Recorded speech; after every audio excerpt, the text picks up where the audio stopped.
say, man, but this is Ty Talks. I'm your host, Tyran Daves, and I'll be breaking down some topics in the world of sports, debates, hot takes, and all the moments to keep the game talking. Remember, like, share, subscribe to Ty Talks Podcast 1.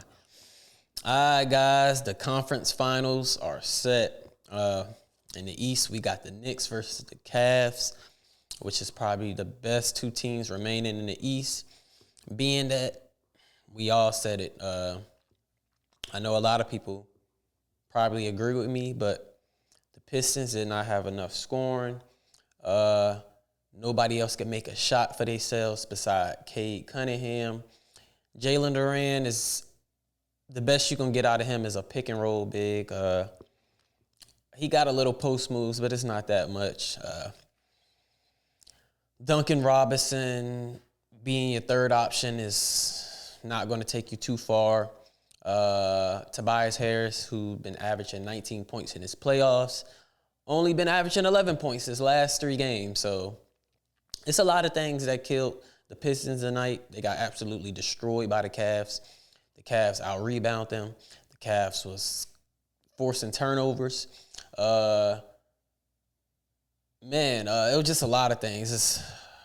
I think Dennis Jenkins was probably the best help Cade really had. Other than that, wasn't a good night for Detroit. It was not a good night for Detroit. But other than that, Detroit Pistons is going home, and we are set for the Eastern Conference Finals of the Knicks versus Cavs. I'm going to go ahead and make my prediction.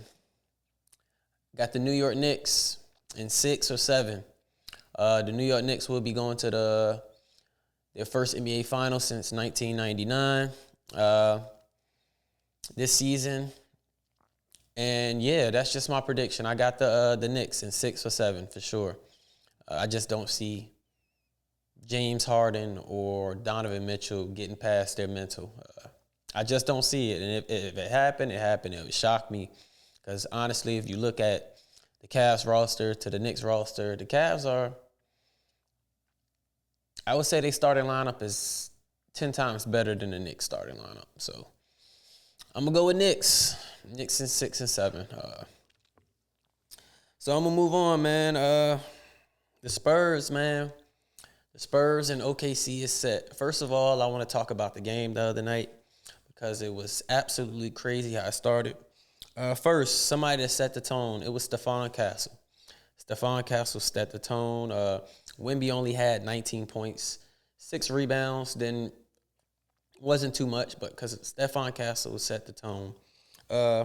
He had 32 points, 11 rebounds, 6 assists, and he just started out hot. When he got to like 12 points, it was like, all right, Stephon Castle finna have a huge night. And that's what NBA players do. They get hot, and all of a sudden they can just go off any minute. I done told people Stephon Castle was the best player in his draft. I think his potential is limitless. It's kind of insane what he's doing. At this young age, this is what I'm saying. Like, the Spurs are coming together as one. These guys are only 21, 22, 23 probably. The most. Keldon probably the oldest. Vassell, Harrison Barnes probably the oldest. Of course, Fox. But the rest of these guys are young. And if you ask me, look, how is the San Antonio Spurs already getting to the finals? You got to look at their roster. Dylan Harper was a number 2 pick. Stephon Castle was a number 2 pick. Wemby, for my Lord, you know what I'm saying? Generational player.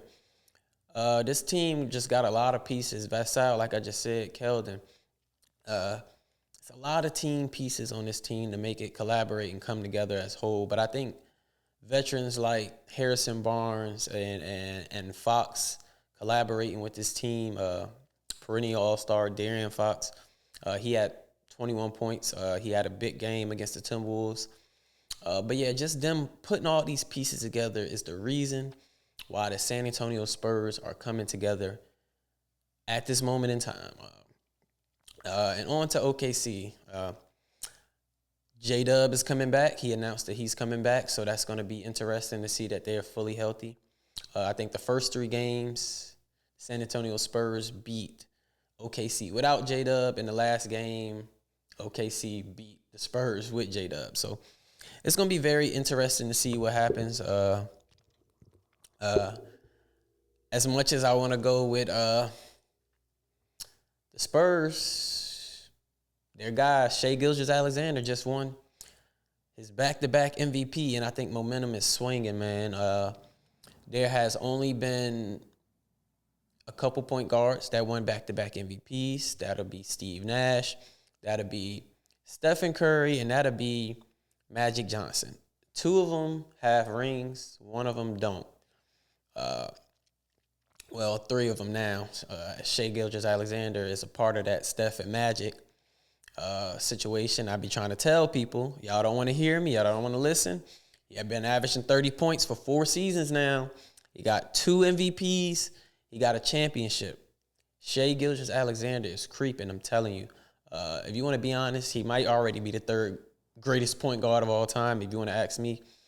But if he get another ring, that'll just solidify everything I said for these last couple of months. But yeah, guys, that's pretty much with that. Look, as much as I want to go to OKC, as much as I want to go with San Antonio, I'm going to have to just go with OKC in 7 right now, just to play it safe. Y'all don't agree with me, man. We going to move on. So, pity back. Let me stop. I forgot. Let me go ahead and piggyback onto this game. What are the Timberwolves going to do with Julius Randle and Rudy Gobert? Rudy Gobert is getting paid $40 million a year to sit in the playoffs when he's unplayable. You can't play him in fourth quarters. That's kind of insane. I don't think that's somebody you want to keep. And then Julius Randle, on this other hand, he just had a terrible playoffs and a terrible series against the San Antonio Spurs. I think he shot like 32%, averaging 13 points. He only had 3 points last game. So Rudy Gobert with 0 points and Randle with 3 points. So just to piggyback off of that, Timberwolves, you do not need to keep them two. You will not go anywhere. And Ant will grow tired of this organization. And he will leave or dip. You know how it goes. So I want to trade Cat. This is what happens. But overall, Timberwolves, y'all got to do something with them too. It's kind of a liability to have them too. Randle got completely shut out of this series, and so did Rudy. They just did not deliver in no type of manner. So 2 liabilities, both need to be traded. Timberwolves organization, who've been to 2 conference finals in the last year, I think they had a standstill. So they're gonna have to figure some things out. And then look, Dante DiVincenzo will not be back next season. So they got a lot of things to figure out. They need to find a star with Ant, man. Young star, too. We don't... y'all need to go ahead and try to tank next season or something like that. I think that would make sense. All right. So, I want to talk about the Lakers, man, real quick. I usually don't talk about them, but they got a lot of decisions to make this offseason. Will LeBron do the imaginable? Go to Cleveland and sign a veteran minimum? No, he's not going to do that. LeBron likes his money. I don't see him signing a veteran minimum because he announcing this his last season. But I don't know what the Lakers are going to do this offseason. You got Luka want to keep Austin Reeves, but I think y'all should let Austin Reeves go if you want to add more to the team, if y'all trying to keep Bron. Either way, one of those two will have to go. It will not make sense to keep both of them at this point. If you want to build a team around Luka Doncic, you will have to have a lot of lob threats. You will have to have a lot of shooters. You will have to have a lot of people that can hide Luka's defense, even though he's an elite. Everything else on the offense side is very, very elite. Elite with Luka Doncic. But you need to have the right pieces if you want to go to the finals. And as you can see, that team that went to the finals in 2023, the Dallas Mavericks, had the right pieces. So maybe you need another guard like Kyrie too, in a sense. But yeah, man, yeah. Overall, the Lakers need to figure a lot of things out this offseason. And I don't think Luka needs Bron and Austin Reeves. I just don't see at this point in LeBron's career, no. And Austin Reeves, absolutely no. You cannot have a backcourt in that sense of liability of defense. So, but yeah, guys, look, that's pretty much all I got for y'all today, man. We got the conference finals coming up. We got the Knicks versus the Cavs. Like I told y'all, my prediction was for that is the Knicks in 7.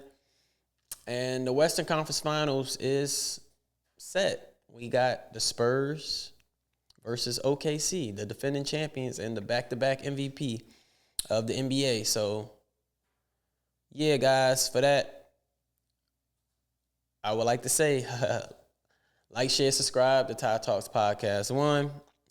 More content, more content, more content. Peace out, guys.